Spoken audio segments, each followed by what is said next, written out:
A millionaire is brutally kidnapped as he leaves his company and abandoned in a dangerous alley with torn clothes, injured and trembling from the cold. Then an 8-year-old homeless girl who slept in cardboard boxes approaches and does something unbelievable. She takes off her only coat, literally all she owns against the cold, and offers it to him, whispering, "You can have my coat, mister." He is moved, but what the girl asks next makes his heart race with fear. The chilly Thursday air cut through the concrete canyons of Midtown Manhattan like invisible blades as David Sterling exited the corporate high-rise, adjusting the cashmere overcoat across his broad shoulders. At 52, he had built an empire. Few could imagine. But on that freezing night, something different weighed on his chest. The meeting had stretched longer than planned, and the streets of New York seemed more deserted than usual for that hour. David had always trusted the people around him too much. It was a trait his late wife, Eleanor, used to call dangerous generosity. He believed genuine kindness existed in everyone, even when facts suggested otherwise. This emotional vulnerability remained hidden behind a facade of impeccable corporate control. But those who knew him closely understood his heart was bigger than his bank account. His steps echoed solitarily on the wet asphalt when 3 figures emerged from the shadows between 2 parked cars. David's instinct should have blared alarms, but his mind was occupied with numbers, contracts, and the persistent feeling that something wasn't right within his company. He had a dangerous tendency to underestimate real threats, always focusing on the positive aspects of situations. "David Sterling?" A husky voice sliced through the silence like an axe. Before he could answer or react, strong hands shoved him toward a dark van. The smell of rusted metal invaded his nostrils as the side door creaked open ominously. His heart pounded, but his mind was still processing the impossibility of the situation. Things like this didn't happen to people like him, not in a reputable business district. "Get in the van, now!" The order came with a more violent shove. The sound of distant sirens composed a soundtrack of urban dread that seemed ripped straight from his worst nightmares. David tried to scream, but his throat was as dry as parchment. His hands trembled as he was forced into the vehicle, and the door slammed shut with a definitive thud that sounded like the closing of a chapter in his life. For hours that felt like an eternity, he remained blindfolded in the back of the van, hearing fragments of conversations that didn't make complete sense. The kidnappers spoke of teaching him a lesson and showing him who's boss. But David couldn't connect their words to any enemy he might have made. His corporate mind tried to analyze the situation logically, but primitive fear had taken over his rational thoughts. The psychological intimidation was meticulous and cruel. They didn't physically harm him severely, but every word whispered in his ear was calculated to break his confidence and plant seeds of lasting terror. David, accustomed to being in control of every situation, felt utterly helpless for the first time in decades. When they finally pulled him from the van, his clothes were torn, and he had suffered some superficial injuries on his wrists where the ropes had marked his skin. The abandonment happened in a dark alley in a neighborhood he didn't even recognize, far from everything he knew and considered safe. Completely disoriented, David stumbled among piles of trash and graffitied walls. The cold seeped into his bones. Through his damaged clothes, and the shock of what he had endured left him in an almost catatonic state. Trembling uncontrollably, he tripped over a pothole in the uneven sidewalk and fell heavily to his knees, feeling a sharp pain shoot through his legs. It was then that he heard a soft rustle coming from stacked cardboard boxes against a nearby wall. His heart, still racing from the recent trauma, made him flinch, fearing his captors had returned to finish what they had started. But what emerged from the boxes was not an additional threat. It was a girl.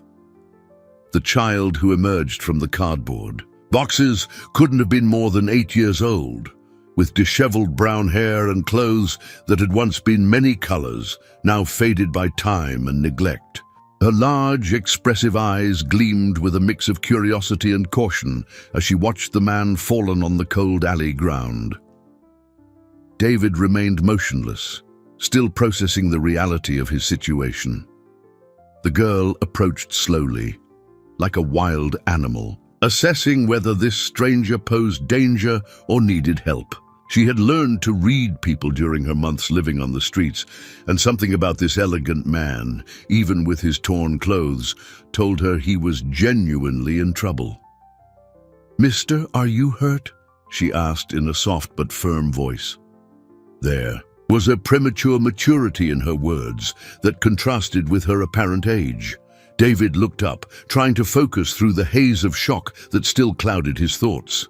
The sight of that small child, clearly homeless, concerned about his well-being, a complete stranger, hit him like a gut punch. For a moment, he completely forgot his own suffering. I think so," he managed to murmur, his voice hoarse from the traumatic experience. "I don't know where I am." The girl nodded with understanding, as if she knew well the sensation of being lost and disoriented. She looked up and down the dark street, assessing potential dangers that might be lurking in the shadows. Her survival instincts, sharpened by months of precarious living, warned her to always be vigilant.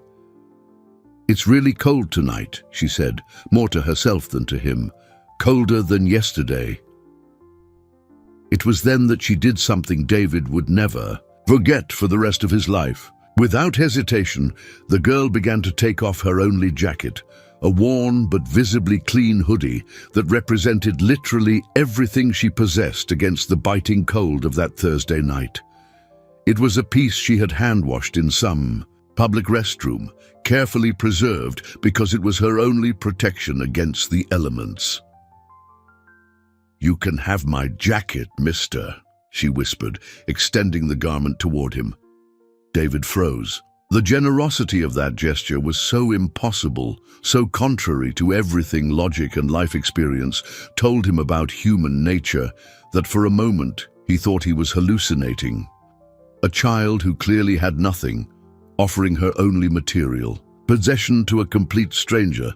"No, I can't accept that," he stammered, trying to get up. "You need it more than I do." But the girl insisted, coming closer and practically forcing the jacket into his trembling hands. "You're shaking much, more than I am, and I know places around here to get warm."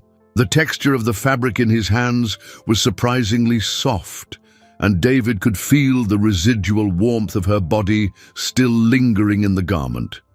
That jacket had been worn with care, preserved with a carefulness that only someone who possesses very little can have for their sole possessions. "Why would you do that?" he asked, still dazed by the kidnapping experience and now completely destabilized by the unexpected kindness. "You don't even know me." The girl tilted her head to the side, as if the question was strange. "Sometimes people need help, that's all." But then she paused, her eyes narrowing slightly as if remembering something important. The expression on her face shifted from gentle concern to something more serious, almost wary. "Mister," she said, hesitantly, "is your name David by any chance?" The world stopped. The cold, the shock, even the pain in his bruised wrists, everything vanished for a moment as David processed that impossible question. How could a street child, who had clearly found him by chance in that abandoned alley, know his name? "How do you—" he began, but the words died in his dry throat. The girl took a step back, her posture becoming more defensive, as if she suddenly realized she had revealed something she shouldn't have. The silence that followed the girl's question was deafening. David felt as if the world had stopped spinning, leaving only him and that mysterious child in a universe suspended in time. The possibility that his kidnapping had not been a random crime began to take shape in his mind like a menacing shadow. "How do you know my name?" he asked, his voice barely a whisper. Her jacket was still in his hands, but now it seemed to weigh tons. The girl bit her lower lip, clearly debating internally whether or not to reveal what she knew. Her large eyes moved nervously between David and the alley shadows, as if fearing someone might be watching. I shouldn't have said anything, she murmured, taking another step back toward her cardboard boxes. Please, David got up unsteadily, still wrapped in the jacket she had given him. I need to know what happened to me tonight. It wasn't normal. If you know anything at all, please tell me. The urgency in his voice must have touched something in the child, because she stopped retreating. For a long moment, she studied him with those eyes that had seen far more than any 8-year-old should see. I was hiding, she said finally, her voice almost inaudible.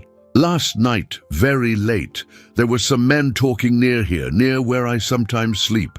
David felt his stomach clench. What men? Big men, with scary voices. They didn't see me because I know how to hide well. There was a subtle pride in her voice when mentioning her survival skills. But I heard them talking about you. What did they say? The question came out more desperate than David intended. The girl looked around again, making sure they were truly alone. One of them said, "Tonight, we'll get David Sterling, and he's going to learn not to mess with the wrong people." The words hit David like a lightning bolt. There was no longer any doubt. His kidnapping had been planned, specifically targeted at him. Someone wanted him to learn a lesson. But who? And about what? Are you sure they said my name? David Sterling, he insisted, part of him still hoping it was a terrible misunderstanding. I'm sure. She nodded seriously, because David Sterling sounds like a strong name, and I thought, I hope that David Sterling can get away from the bad men. The innocence with which she said it, as if she had rooted for a stranger simply because he had a good name, deeply touched David's heart. But at the same time, a cold paranoia began to infiltrate his thoughts. If the kidnapping had been planned, it meant someone close to him, someone who knew his schedule and movements, had provided information to the criminals.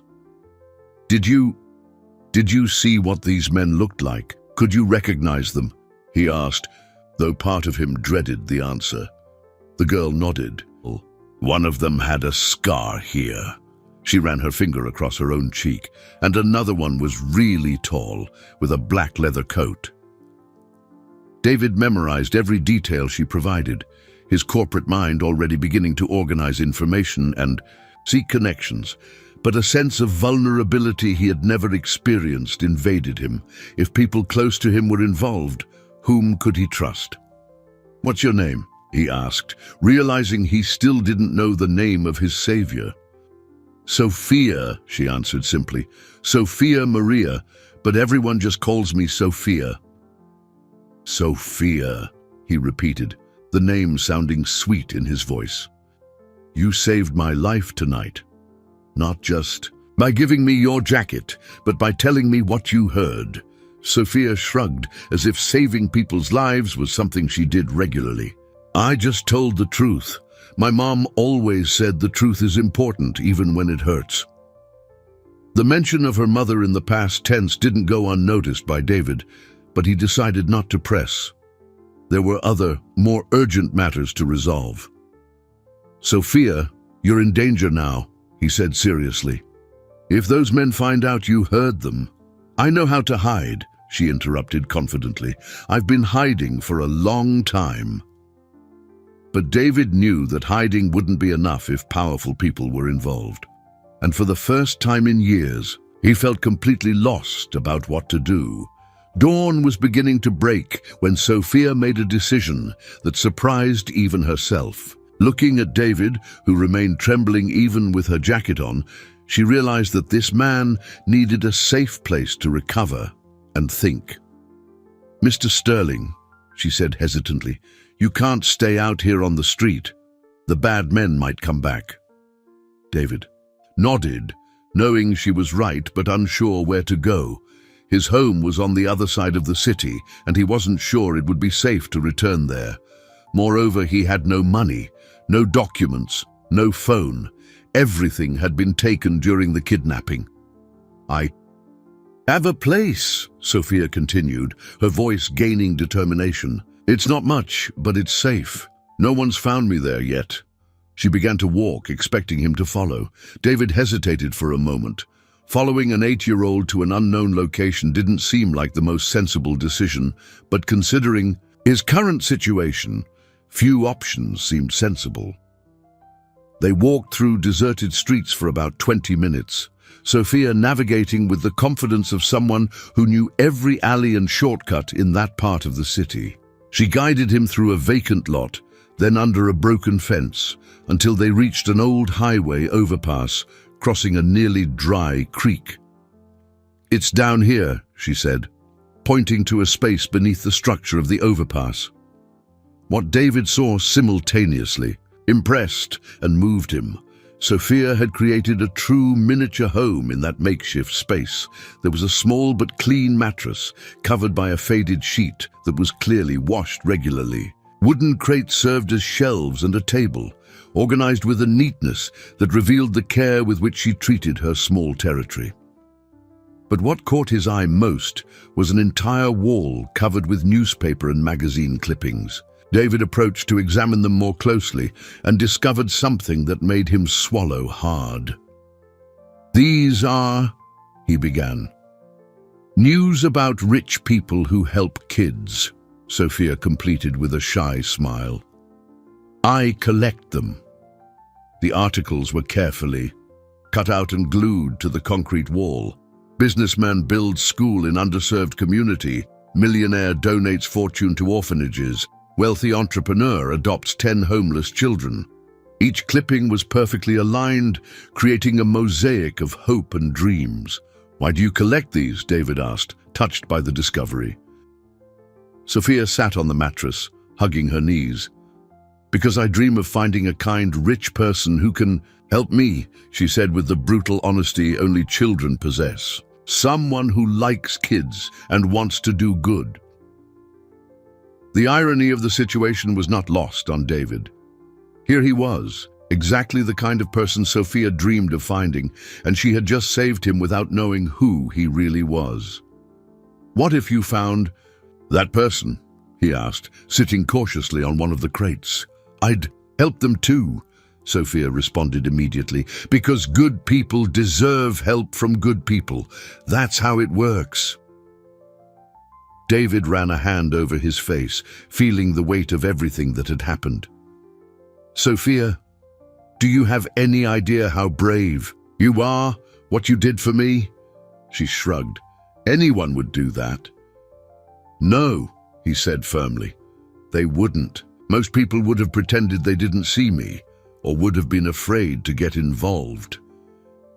Sophia considered this for a moment. Maybe people are scared because they don't know that doing good makes you stronger, not weaker. The depth of that observation, coming from a child who had lost everything but still held faith in human kindness, hit David like a punch to the chest. He thought of his privileged life, how he had become paranoid and distrustful after just one terrible night, while Sophia maintained her generosity after months of hardship. "Sophia," he said, his voice laden with emotion, "I want you to know that there are good people in the world, people who care." "I know," she smiled. "You're one of them." At that moment, under an abandoned highway overpass, surrounded by newspaper clippings that told stories of hope, David made a decision that would change both their lives forever. He didn't know how yet, but he silently vowed he would protect this extraordinary girl, no matter what. The next morning, David knew he needed to return to his company, even at risk. There was urgent business to resolve, and his sudden absence had certainly been noticed. Sophia had insisted on lending him a clean shirt she'd found at a charity thrift store. Too big for her, but it fit him perfectly under his torn blazer. "Mr. Sterling, are you sure it's safe to go back?" she asked, adjusting the collar of his shirt with the care of a daughter looking after her father. "I'm not sure of anything anymore," he admitted, "but I need to find out who did this to me. And with you helping me identify the kidnappers, maybe I can get to the culprits." When David arrived at the corporate building, using the back entrance to avoid questions about his disheveled appearance, the reception from his employees was strange. "Mr. Sterling," exclaimed Marcia, his secretary of 15 years, rising abruptly from her desk. "It's good you're back. We were worried." There was something forced in her expression of relief. David knew Marcia well enough to tell when she was nervous, and there was definitely nervousness in her eyes.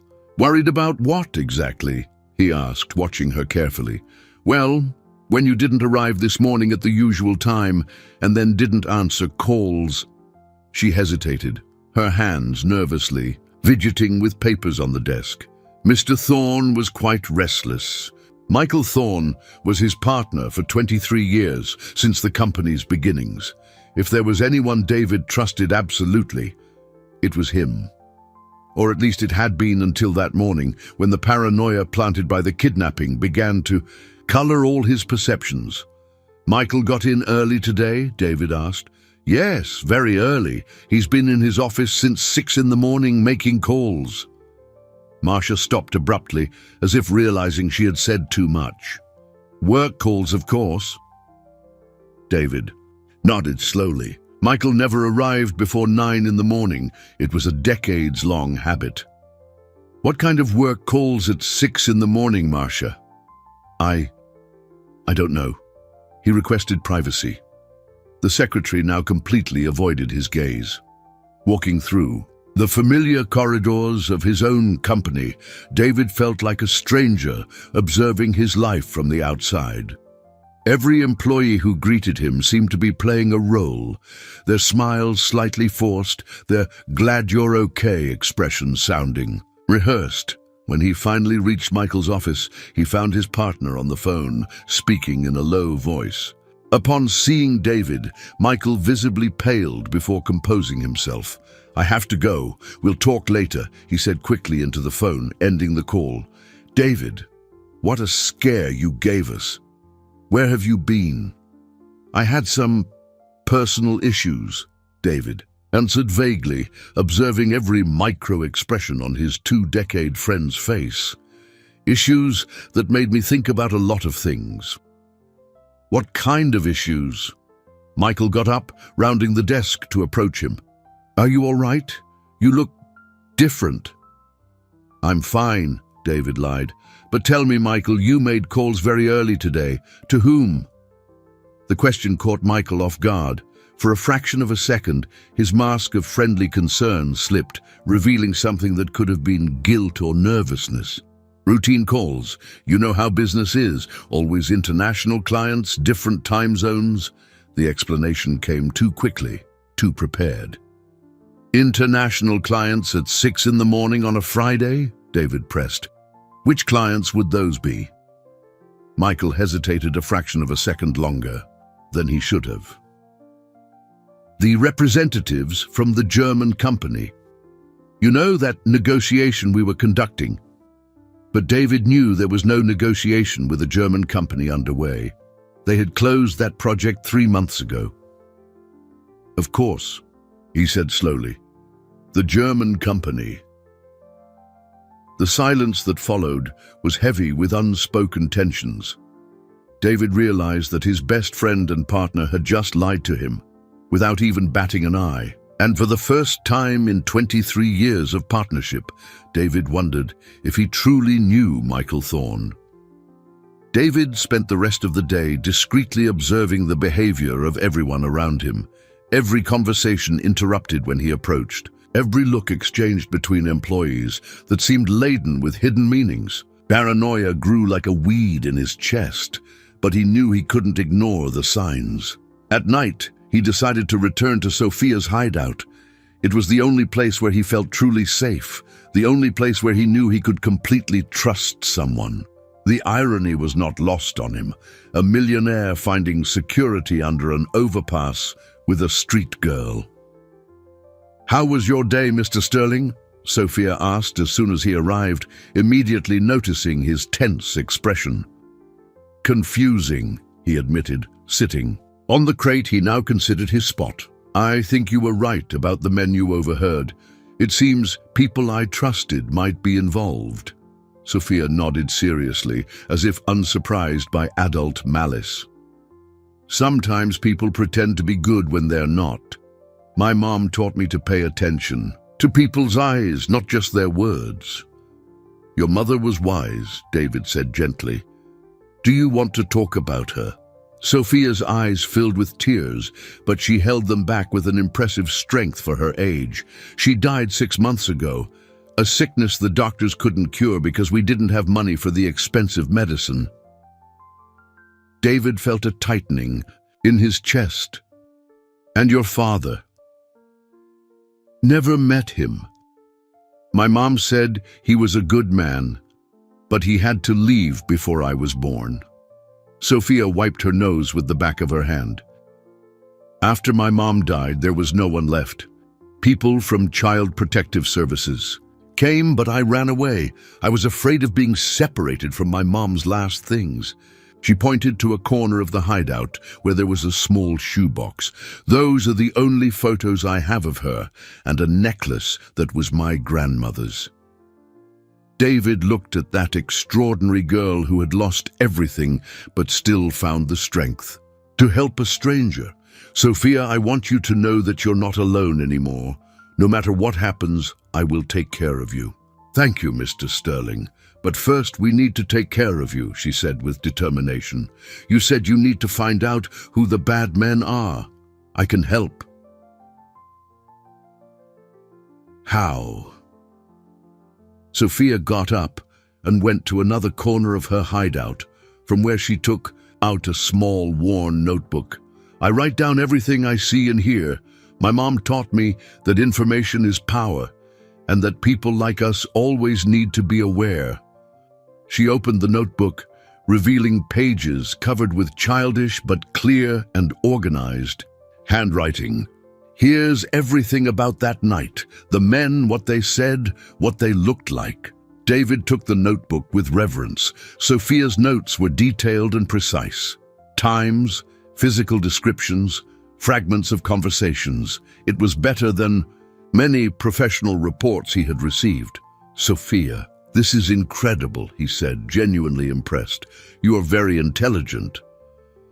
"My mom said intelligence is useless if you don't use it to help others," she replied.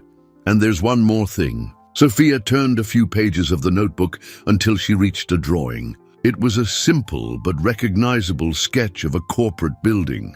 After the men finished talking, I followed one of them from a distance so he wouldn't see me.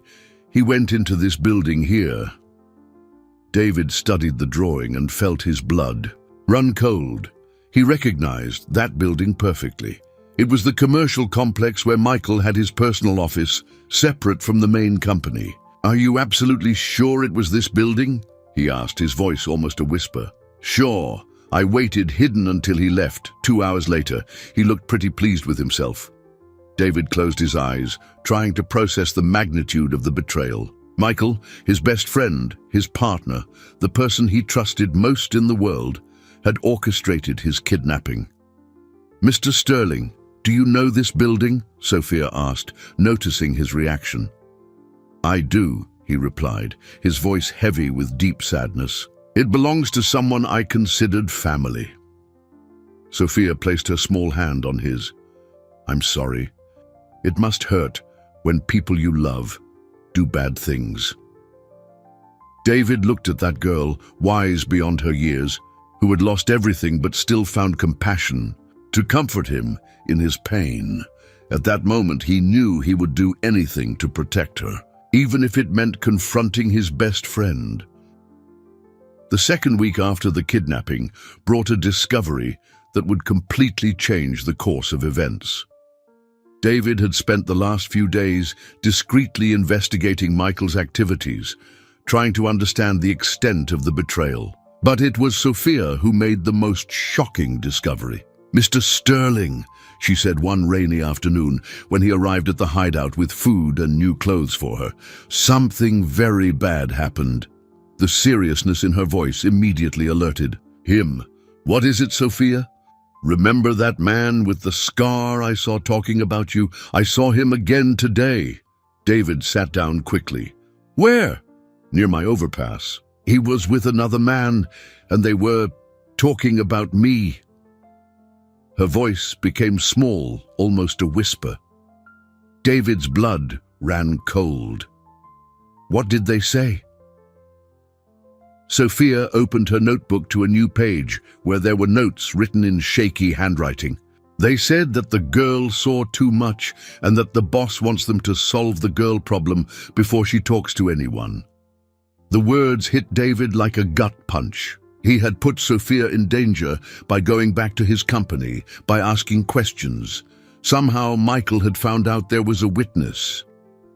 "Sophia, are you absolutely sure about what you heard?" he asked, though he knew she would never lie about something like this. "I'm sure, and there's more." She turned the page, revealing another drawing. "They mentioned where I might be hiding. Mr. Sterling, they know about the overpass." The reality of the situation fell upon David like an avalanche. Sophia was not just in danger, she was a specific target. The same criminals who had kidnapped him were now coming after the only person who had shown him genuine kindness in his life. "We need to get out of here now," he said, standing up abruptly. "Gather your things, everything important. We can't stay here anymore." Sophia began to quickly put her belongings into the shoebox, her mother's photos, her grandmother's necklace, her precious notebook. "Where are we going?" David paused for a moment, realizing he didn't have an answer. He couldn't take her to his home. If Michael was involved, he certainly knew all his addresses. He couldn't trust any hotel, not without clean documents. And he definitely couldn't go to the police without concrete evidence against a respected businessman. I don't know," he admitted, a sense of desperation taking over. "But we'll figure it out together." It was then that Sophia did something he would never expect. She approached and held his hands with her small, firm hands. "Mr. Sterling, you saved me when you gave me hope that there are good people in the world. Now it's my turn to really save you." "Sophia, you're just a child. You can't—" "Yes, I can," she interrupted with determination. "I know things about living hidden that you don't. I know how to move through the city without being seen. I know where to find food and shelter when you don't have money. And most importantly, I know how to find out information that adults don't want us to know." David looked at that extraordinary girl and realized she was right. In 1 week, she had discovered more about the conspiracy against him than he had managed in years, being deceived by people close to him. "What do you propose?" he asked. Sophia gave a determined smile, the first truly confident smile he had seen on her. "That we turn the tables. Instead of running from the bad men, we're going to go after them. We're going to find out everything about what they're doing and why. It's too dangerous." "Mr. Sterling," she said, her voice gaining impressive maturity, "they've already decided we're enemies. We can choose to be enemies who hide or enemies who fight. I choose to fight." At that moment, under an overpass where a homeless girl had built a home with hope and determination, David made the most important decision of his life. He would no longer be the passive victim of a conspiracy. With Sophia by his side, he would become the hunter. "All right," he said, his voice firm for the first time since the kidnapping. "Let's hunt the bad men." Sophia nodded with satisfaction. "Now you're talking like someone who really wants to win." In the following 2 weeks, David and Sophia developed a routine he never could have imagined. During the day, they separated. He returned to the company, feigning normalcy while discreetly observing Michael's every move, and she used her urban invisibility skills to follow the criminals and map their activities. At night, they met in different locations across the city, never the same place twice, to share information. Sophia had proven to be a natural spy, capable of moving through the city's shadows like a ghost, observing and noting everything in her increasingly voluminous notebook. "I found out something important today," Sophia said one night, when they met in an abandoned subway station she had found. "The man with the scar met with your partner." David felt his stomach clench. "You saw them together?"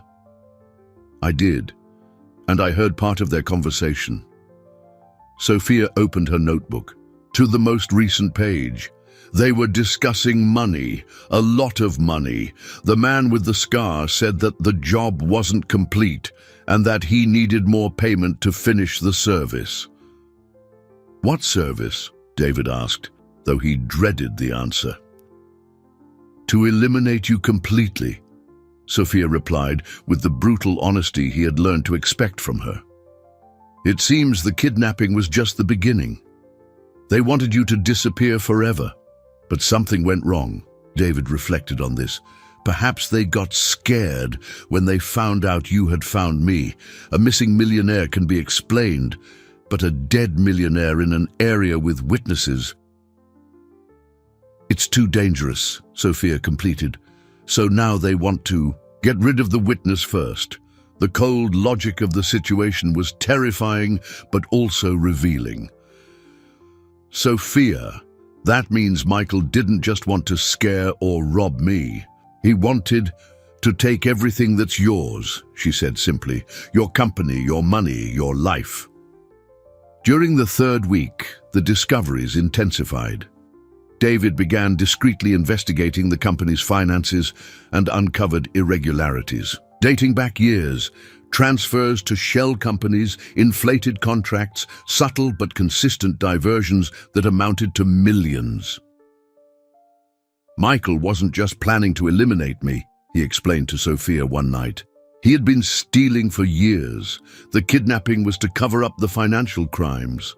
Sophia nodded, as if the complexity of the situation was perfectly clear to her. "He needed you to disappear before you discovered the thefts." "Exactly. But now that I survived, he needs to find another way to silence me." It was then that Sophia made a revelation that changed everything. "Mr. Sterling, I found out where they meet to plan the bad stuff." She showed him an address meticulously noted. "It's a warehouse by the docks. They meet every Thursday night." David looked at the address, feeling a mixture of hope and terror. "Sophia, this is too dangerous if we're discovered." "I know, but I also know that if we don't do anything, they'll get us anyway." She closed the notebook and looked him directly in the eyes. "Mr. Sterling, do you trust me?" The question caught him off guard. In 3 weeks, that girl had become the person he trusted most in the world. Completely. "Then let me do what I do best. Let me be invisible and find out exactly what they're planning." David fought against all his protective instincts. The idea of putting Sophia in danger terrified him, but he also knew she was right. She possessed skills he would never have, and without precise information about the criminals' plans, they would always be a step behind. "All right," he said finally, "but with conditions. You don't go in alone. We stay together. And at the first sign of danger, we run." Sophia smiled, a smile that mixed childish determination with adult courage. "Deal. On Thursday we'll uncover all their secrets." At that moment, David realized his life had become something he never could have imagined. An improbable partnership between a betrayed millionaire and a courageous street girl, united against powerful enemies who wanted to destroy them. Thursday arrived charged with tension. David had spent the entire day trying to maintain normalcy at the company, but his nerves were on edge. Every glance from Michael seemed to hide threats. Every whispered conversation among employees sounded like conspiracy. When it was finally time to meet Sophia near the docks, David discovered she had meticulously prepared for the mission. She wore dark clothes that made her almost invisible in the shadows and had tied her hair back practically. "You look like a professional spy," he commented, trying to ease his own tension with humor. "I learned that survival is a full-time profession," she replied seriously. "When you live on the street, you either get good at being invisible or you don't live very long." They approached the warehouse indicated in Sophia's notebook, moving carefully between containers and stacks of goods. The location was isolated. Perfect for meetings no one should witness. Faint lights leaked from the dirty windows of the building. "There," Sophia whispered, pointing to a high window. "If we climb that pile of boxes, we can see and hear everything without being seen." David hesitated. "Sophia, if they discover us—" "They won't," she said confidently. "Trust me." They carefully climbed to the strategic position. From there, they had a clear view of the interior of the warehouse, where 5 men were gathered around a makeshift table. David immediately recognized the man with the scar Sophia had described, and his heart pounded when he saw Michael among them. "The problem is, now we have 2 witnesses instead of 1, Michael was saying, his voice carrying the irritation of someone accustomed to having complete control of situations. "The girl can be eliminated easily," the man with the scar replied with a coldness that made David feel nauseous. "Street kids disappear every day. No one asks questions." "What about David?" "More complicated. He's too well known. But we have a plan." Sophia squeezed David's arm, signaling for him to pay special attention to what came next. "We'll frame him for the very crimes you committed," the criminal continued. "We've already planted evidence in his personal account, documents that show he was siphoning money from the company. When he disappears, it'll look like he fled with the stolen money." David felt his world collapse around him. Not only did they want to kill him, but also to destroy his reputation and leave him as a scapegoat for Michael's crimes. "What if someone investigates too deeply?" Michael asked. "We have contacts in the police, investigators who know when to stop asking questions in exchange for the right payment." The man with the scar smiled cruelly. "Your partner will be remembered as a criminal who fooled everyone, including you." The 4th major revelation was unfolding before David's eyes. He couldn't trust the local police, as Michael had corrupted investigators through bribes and blackmail. The very institutions that should protect him were working against him. "When do we do this?" Michael asked. "Tomorrow night. The girl first, then him, quick and clean." Sophia began to tremble beside David, but not from fear, from rage. Those men were planning their deaths as if they were items on a shopping list. "We need more evidence," she whispered in his ear. "We need to record this." But at the exact moment David reached for his phone in his pocket, a rotten board gave way under his feet. The noise was small, but in the relative silence of the warehouse, it sounded like a gunshot. All the men downstairs stopped talking and looked in the direction of the noise. "What was that?" one of them asked. David and Sophia froze, trying to become one with the shadows.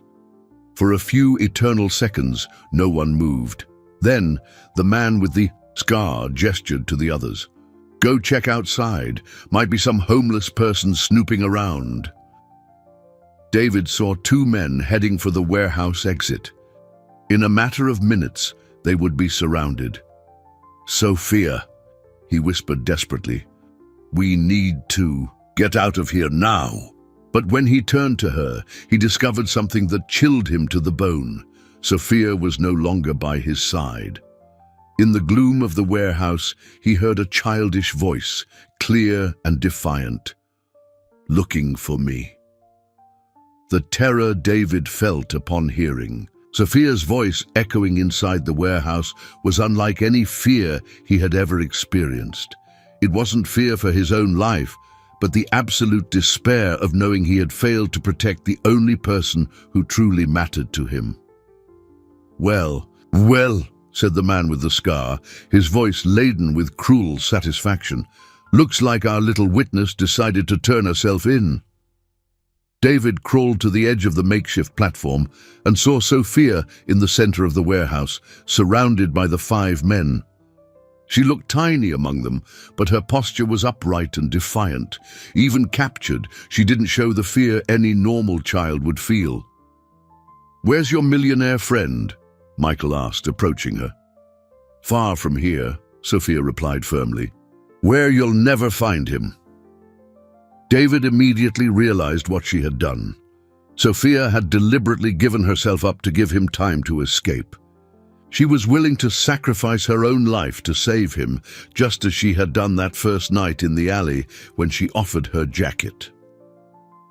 "You're brave, little girl," said the man with the scar, "but also very foolish. You have no idea what you're facing."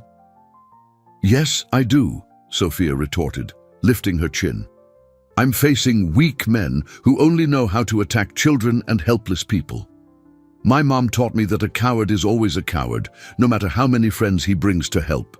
Sophia's fearless response enraged the criminals, but it also revealed something that made David's heart clench even more. In the back pocket of her pants, he could see a small part of her notebook. She had managed to keep her notes hidden. "Where are your notes about us?" Michael asked, who had also noticed the bulge in her pocket. "I burned everything," Sophia lied convincingly. "I'm not stupid enough to walk around with evidence." But David knew Sophia too well to believe that lie. She would never destroy her notebook. It was her most precious possession, her only way to make sense of the chaotic world around her. She was lying to protect the evidence they had collected together. "Frisk her," the man with the scar ordered. When they found the notebook, Sophia's expression changed for the first time. David saw tears form in her eyes, not from fear, but from frustration at having failed to protect her treasure of information. "Interesting," Michael said, flipping through the pages. "The girl knows more about our operations than we imagined." "She heard too much, saw too much," the criminal agreed. "This confirms we can't leave her alive." It was then that Sophia did something extraordinary. Looking directly to where she knew David was hiding, she blinked 3 times, a code they had developed during their weeks of partnership to indicate "execute emergency plan." David understood immediately.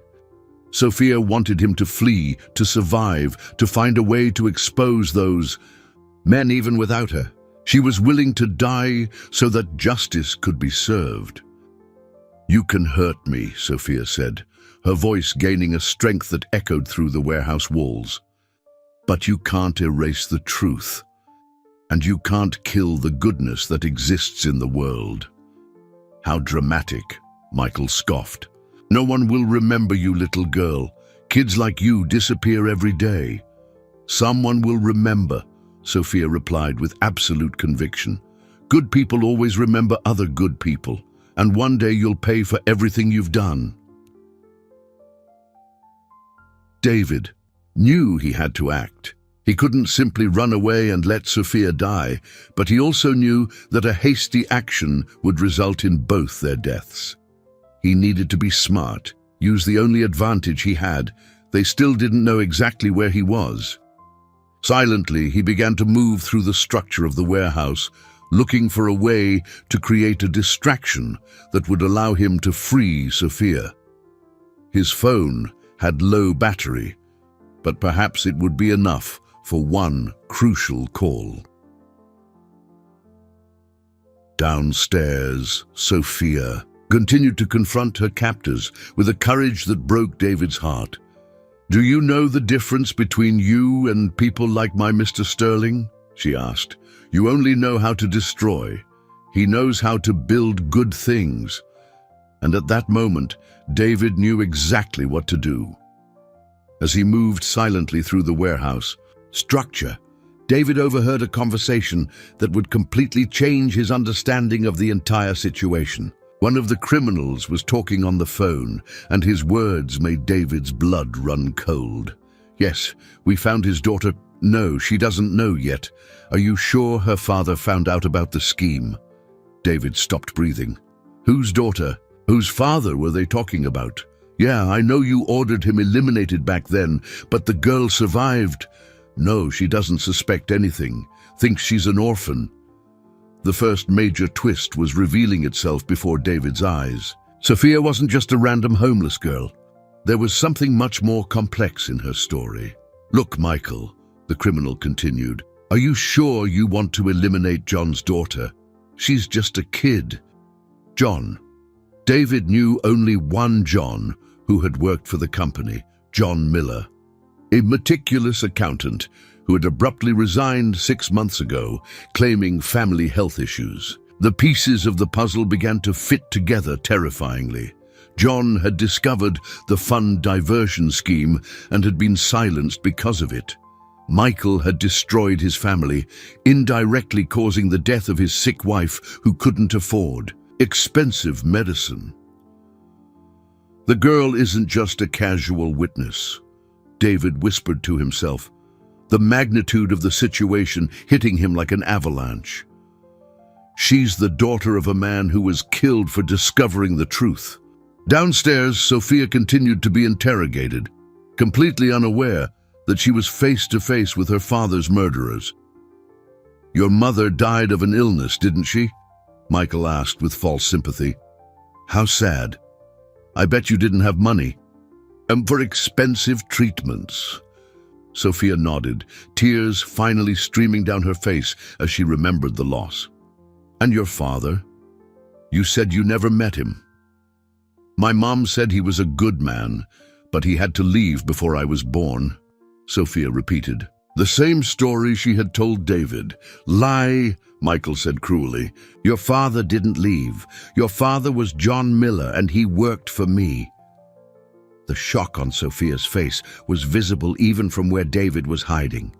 You knew my father?"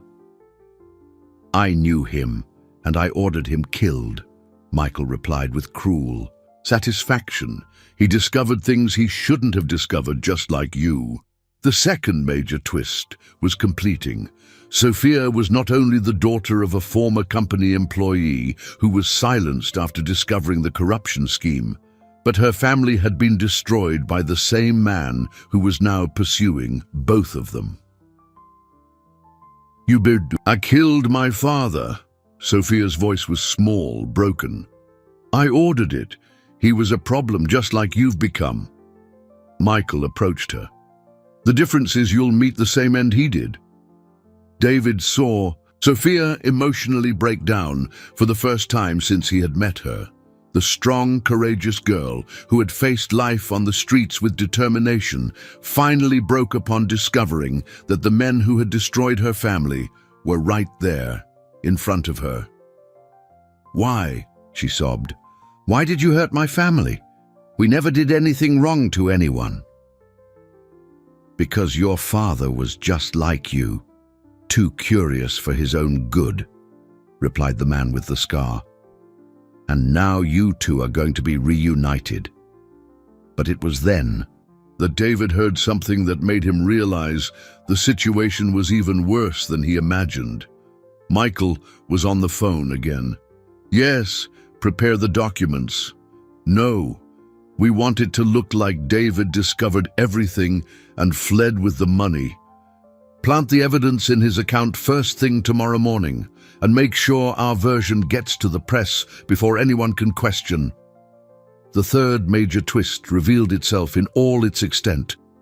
Michael not only wanted to eliminate him and Sophia, but had prepared a complete narrative where David would be seen as the true criminal. Using forged documents and bought witnesses, he would completely invert the situation, making the true victim appear guilty. David understood that it wasn't just about his life or Sophia's life. It was about justice for John Miller, for his wife who died without proper treatment, and for all the other victims of Michael's criminal scheme.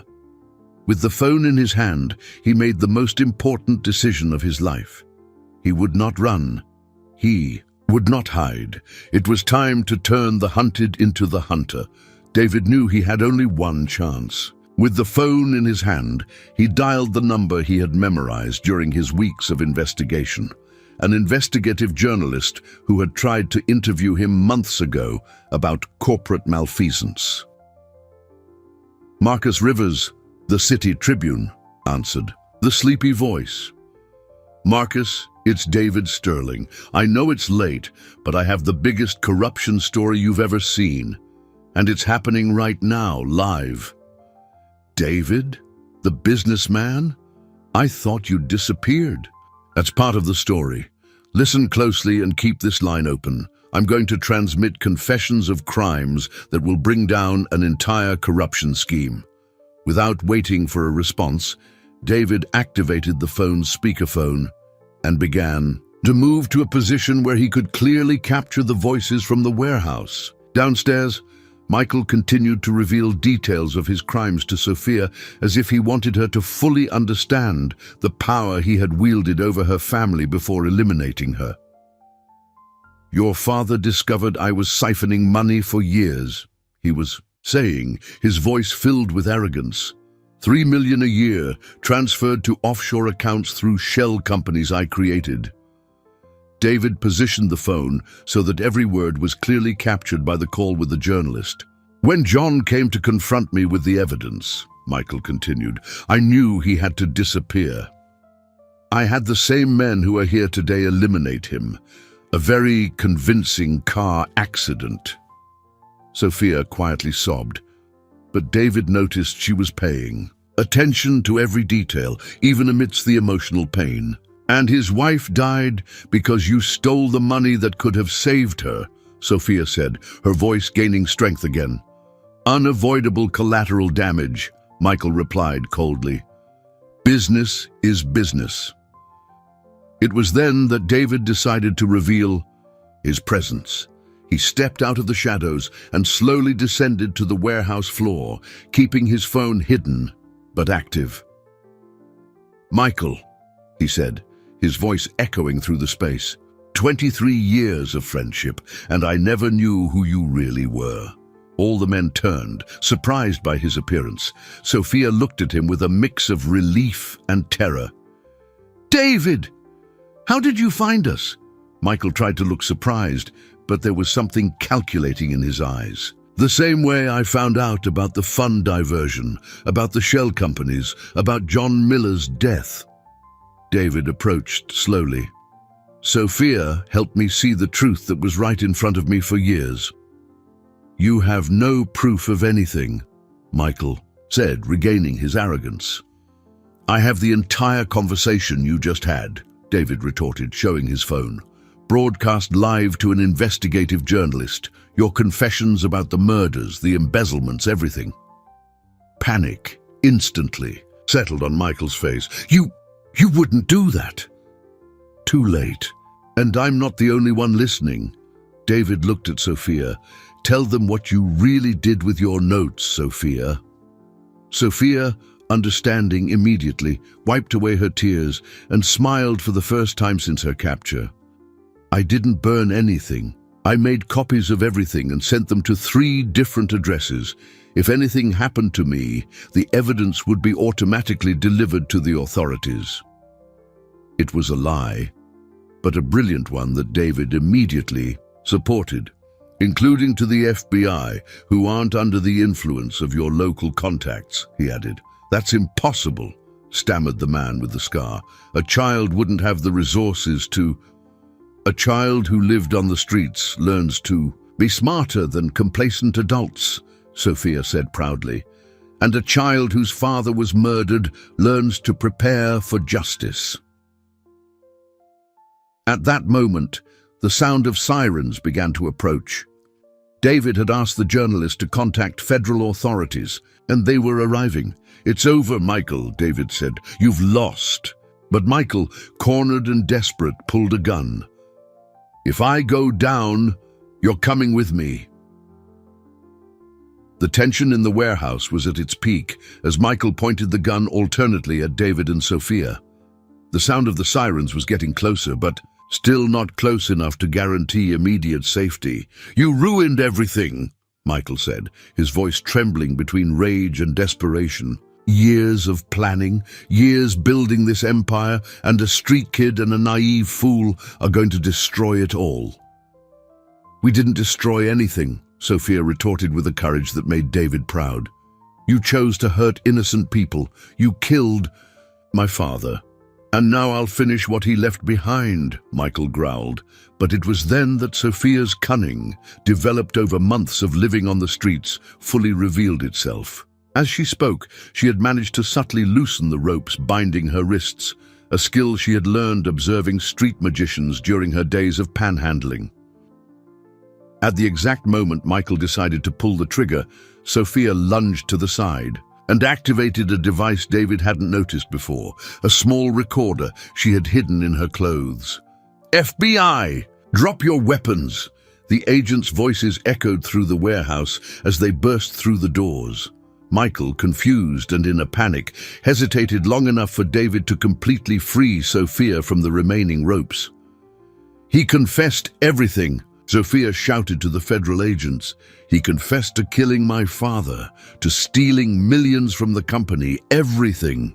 The journalist, Marcus Rivers, entered right behind the agents, accompanied by a TV crew. The live broadcast had become a national event, with thousands of people following the unfolding events in real time. "David Sterling," said the lead agent, "we need your testimony regarding the crimes we just witnessed." "With pleasure," David replied, embracing Sophia protectively.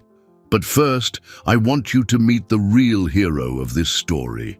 Sophia Miller, daughter of John Miller, a man of integrity who died defending the truth."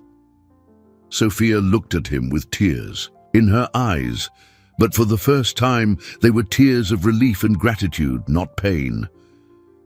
In the weeks that followed, the story dominated headlines across the nation. Michael and his accomplices were arrested, charged with murder, extortion, money laundering, and corruption.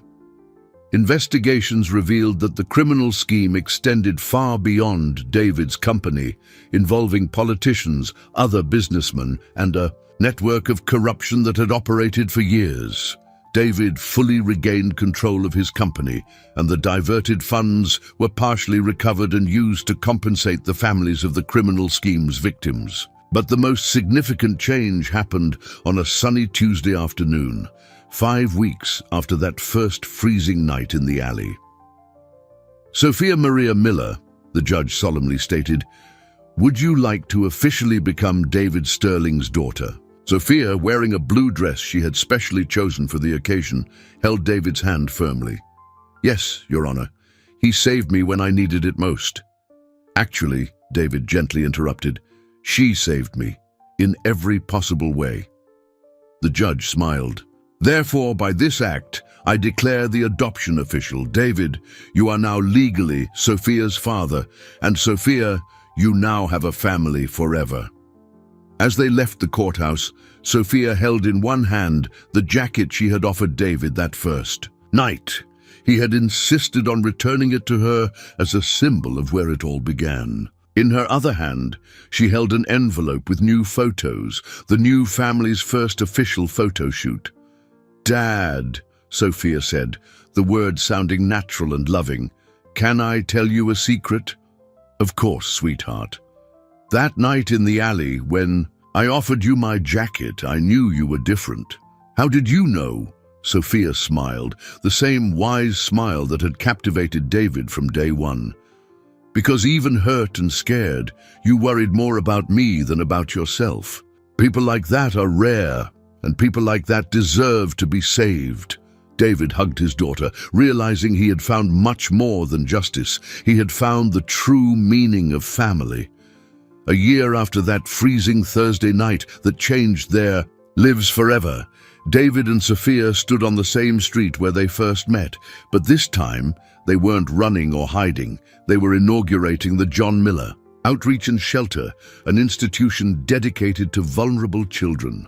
"Daddy, do you think my biological father would be proud?" Sophia, now 9 years old, asked, wearing a small blazer that matched David's. She had insisted on wearing business attire for the inauguration, saying she wanted to look professional like Daddy. "I'm sure he would," David replied, adjusting her tie with the affection that had become natural. "He gave his life to protect the truth, and you used that truth to save many other people." The center occupied a renovated building that had previously housed Michael's shell companies. The irony of the transformation was not lost on anyone. Where a corruption scheme once operated, hope and protection now existed for the most vulnerable. Sophia had become much more than a daughter to David. She was his confidant, his inspiration, and often his conscience. Despite attending the best school in the city and having access to everything money could buy, she maintained the simplicity and wisdom that had been born from her street experience. "Remember my notebook of notes?" Sophia asked as they walked towards the stage set up for the ceremony. "Of course, how could I forget? It saved our lives." Now I use the same technique to teach the kids here at the center. They learn to observe, to take notes, to protect themselves. Sophia pointed to a group of children chatting animatedly near the entrance. And more importantly, they learn that information is power, but power is only useful when it's used to help. The dedication ceremony attracted hundreds of people, including officials, journalists, and most importantly, dozens of families from the local community. Marcus Rivers, the journalist who had helped expose the criminal scheme, was covering the event for a TV special on social transformation. "A year ago," David said in his inaugural speech, "I thought I knew the value of money and power, but a courageous girl taught me that true wealth lies in the courage to do what's right, even when it costs us everything." Sophia, who had insisted on speaking too, approached the microphone. Despite her young age, her presence on stage was natural and confident. "This center isn't just for homeless kids," she said, her clear voice reaching the entire audience. "It's for any child who needs to learn that they have worth, that they have rights, and that they deserve to be protected. Because every child deserves to have someone who believes in them." After the ceremony, David and Sophia paid a special visit to the place where it all began, the alley where she had offered her jacket to a stranger in despair. The location now had proper lighting and was regularly patrolled, symbolizing how places of despair can be transformed into points of hope. "You know what I like most about this whole story?" Sophia asked, swinging her legs as she sat on the small bench they had installed there as a memorial. "What?" "That it proves that heroes can be any age, any size, any background. They just need to choose to do good when the situation calls for it." David looked at his extraordinary daughter and realized she was right. The hero of the story wasn't him, with all his money and influence. It was an 8-year-old girl who had chosen to share her jacket with a stranger on a cold night. The jacket that symbolized the first act of kindness was now framed in the center's office, with a plaque that read, "Generosity is not measured by the size of the gift, but by the size of the giver's sacrifice." As they walked back home, Sophia took David's hand and said, "Dad, thank you for choosing me as your daughter." "Sophia," he replied, "you chose me first, and it was the best choice anyone has ever made for me." And so, a story that began with fear and betrayal ended with love and hope, proving that sometimes our greatest salvations come from where we least expect them.